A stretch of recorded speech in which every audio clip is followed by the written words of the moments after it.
Pinocchio. Long ago in Italy there lived an old clockmaker named Geppetto. Tick-tock, tick-tock went all the clocks in his shop. When he worked, Geppetto felt happy. But when he rested, a sad feeling came over him. Oh, he would think, all my life and no child to call my own. So one day Geppetto carved a puppet from a wood in the shape of a boy. He made the arms and legs of the puppet so they could move. He cut and sewed a nice outfit for it, as if it were a real boy. "I will call you Pinocchio," said Geppetto. That night Geppetto laid the wooden puppet down onto the bed. From out of the window a big star twinkled bright. Geppetto looked out the window to the twinkling star. "Bright star," said Geppetto, "if I could make one wish it would be for a real boy of my own." But of course he knew that was not possible. That night the same big star showed right into Geppetto's room. It changed into a blue fairy. The blue fairy flew over to the bed. "Little wooden puppet," said the blue fairy, "in the morning you will be able to walk and talk like a real boy." She tapped the puppet one time with her wand. "And if some day you can prove that you are brave and true, you may become a real boy." Pinocchio's eyes opened. "One more thing," said the blue fairy. Suddenly a cricket appeared. He was dressed mighty fine and could talk. "Meet the cricket," said the blue fairy. "He will stay with you to help you make wise choices." And with that the blue fairy went swash and was gone, out of the window and up into the night sky. When Geppetto woke up the next morning, he said, "I will go take my puppet out of bed." But the bed was empty. "Here I am, father," said Pinocchio from the other side of the room. Geppetto swung around. "What? You can talk?" "Yep, I'm Pinocchio, your boy." "How can this be?" said Geppetto in shock. Then he said, "But who cares?" He rushed over and swept the wooden puppet into his arms. "Pinocchio, my son," he said in great happiness. One day Pinocchio said, "I want to go to school like other boys." "Of course," said Geppetto, but he did not have the money to buy school books. Later that day Geppetto came back home with school books. "Now you can go to school," he said. "But father, where is your warm coat?" With a wave of his hand Geppetto said, "No need to worry about that. What matters is that you will go to school tomorrow." He did not want Pinocchio to know he had traded his warm coat to buy the school books. The next morning Pinocchio said goodbye to Geppetto. He skipped along the path to school, humming as he went. The cricket rode on his shoulders, happy too. Coming up to them on the path was a fox and a cat. "And where are you going on this fine day?" said the fox. "I am going to school," said Pinocchio. "On such a fine day as this?" said the fox. It is too nice to be stuck inside school. You should come with us to the fair. Listen to me, said the fox. He put his arm around Pinocchio's shoulders. Anything you need to know, you can learn at the fair. Really? Said Pinocchio. Take it from me, said the fox. Pinocchio, said the cricket, he does not know what he is talking about. The fox covered the cricket with his hat. No one could hear the little fellow as the cricket tried to call out, Pinocchio, do not listen to him. Okay, said Pinocchio, let's go to the fair. And off they went. What a fair it was!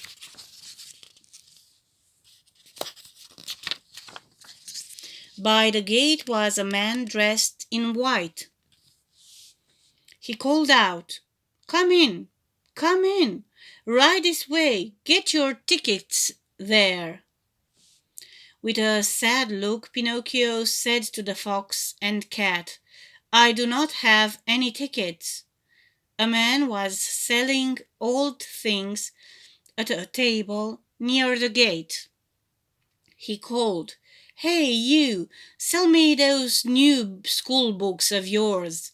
That is how you can get money for tickets. The fair was so bright and colorful and exciting that the next thing Pinocchio knew he had sold his school books for tickets. No, Pinocchio, stop, called the cricket, who finally got out from under the fox's hat. But Pinocchio, the fox, and the cat did not hear him. They were already inside the fair. On stage was a puppet show. I am a puppet too, said Pinocchio. I can dance like that. He jumped right onto the stage and started to dance with the other puppets. Look at the new puppet, someone called. It has no strings. No strings, said another. Amazing! Everyone laughed and laughed. They threw coins on the stage. The man who ran the fair saw coins fly onto the stage. Well now, he said, rubbing his chin, this puppet with no strings will make me rich. The next thing Pinocchio knew, he was picked up and thrown into a bird cage. In the next moment, the door was locked shut. Hey, get me out, called Pinocchio, but the person who had thrown him in just left the room. Only the cricket heard Pinocchio's calls. The cricket ran back and forth, in and out of the birdcage, trying to find a way to free the lock, but he could not unlock it. I am stuck, cried Pinocchio. How did this happen to me? And all of a sudden, poof, there was the blue fairy. Please, said Pinocchio, can you help me? Tell me something first, said the blue fairy. How did you get inside that cage? Tell her what happened, said the cricket. Could he really tell the blue fairy what had happened? What would she think of him? I was robbed, said Pinocchio. Is that right? Said the blue fairy with a frown. Pinocchio's nose began to grow. Yes, robbed, said Pinocchio, by two mean men. No, 4.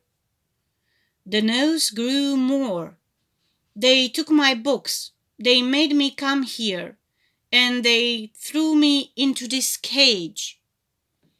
His nose grew longer and longer, until Pinocchio could see nothing in front of his face but one big giant nose. Why is my nose so big? Pinocchio cried out. Pinocchio, said the blue fairy in a stern voice, You must know what the truth really is." "I guess so," said Pinocchio. "I wanted to come to the fair. I came here with a fox and a cat." The nose grew shorter. "I had to sell my books to get some tickets." "Had to?" said the Blue Fairy. "I mean, I decided to sell my books to get tickets," he said. The nose got shorter still. "Then someone put me in this cage," he said. The nose was back to normal. "Good job, Pinocchio," said the cricket. "Well done," said the Blue Fairy. "Now I will get you out of here." With a wave of her wand, Pinocchio was out of the cage. "Here are your books," and Pinocchio was holding the same new school books in his hands again. "Know this," said the Blue Fairy. "You are on your own from now on. Make sure you do the right thing next time." And she was gone. Pinocchio was back on the road to school. A coachman drove up. "Hey, kid, how about a ride?" "No, thank you," said Pinocchio. "I am going to school." "You will ride faster with me," said the coachman to Pinocchio. He said to himself, "He will ride faster all right, but not to where he thinks he is going." "All right," said Pinocchio. "I want to get to school right away." When Pinocchio was inside the coach, the coachman said, "Say, kid, why do you think boys like you go to school?" "To learn things," said Pinocchio, "and to grow up, I guess, so we can do what we want." "Well," said the coachman, "what if I told you that could do what you wanted right now?" "Right now?" "Yep. Think on it. Skip the books. Skip the school. Right now, how would you like to have all the candy you can eat?" "All the candy?" "Yep.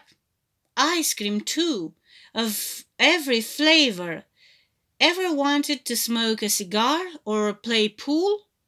All this and more at Pleasure Island." "Pleasure Island? Best place in the world for boys like you." "Don't listen to him, Pinocchio," shouted the cricket. "Why, wait," said the coachman. "I know just where Pleasure Island is. This is your lucky day, kid. So, what do you say?" "Let's go there," said Pinocchio. "I am going to Pleasure Island." "Oh," said the cricket, waving his arms in the air. After a while the coach stopped. "You got a boy with you in that coach?" said a dark stranger to the coachman. "Yep." The coachman grabbed Pinocchio and threw him down onto the ground. "He's all yours. Now pay up." The coachman reached out for something. Was it money? From the dark stranger. Then the coachman drove off. What could it all mean?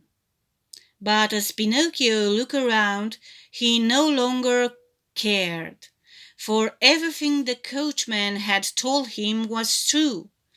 Heaps of candy all about, tubes of ice cream in every flavor. Boys like him could eat and play all day. None of them had to work or clean up. There were even cigars if you wanted one, and pool tables to play. But after a few days something was odd. "Where did all the boys go?" he asked the cricket. "All I see now are donkeys," said Pinocchio. "I must say there used to be more boys around here," said the cricket. Just then one of his ears popped into a donkey ear. Then his other ear popped into a donkey ear too. "Oh!" cried the cricket, "what is happening to you?" "I don't know." "Honk!" said Pinocchio. Pinocchio and the cricket saw a line of donkeys led by a dark stranger into a truck. "Oh no!" said the cricket. "Now I get it. Boys get turned into donkeys here. Then the donkeys are sold. Pinocchio, we have to get out of here fast while we still can." "Let's go." "Honk," said Pinocchio. His 2 feet had popped into 4. "Run, quick," said the cricket. One good thing about Pinocchio's new 4 legs is he could run very fast. Quick, quick, they ran off of Pleasure Island. Soon they were at a dock by the ocean. "Please, sir," Pinocchio called out to a man by the dock. "I am looking for an old man named Geppetto. Do you know him?" "Honk." "Sounds like you are getting a bad cold," said the man. Geppetto. That's the old man whose son left one morning and did not come back. He went out of a boat to look for him. No one has seen the poor fellow since." "Oh no, this is all my fault." "Honk," said Pinocchio. "I must look for my father." Pinocchio jumped off the dock into the ocean.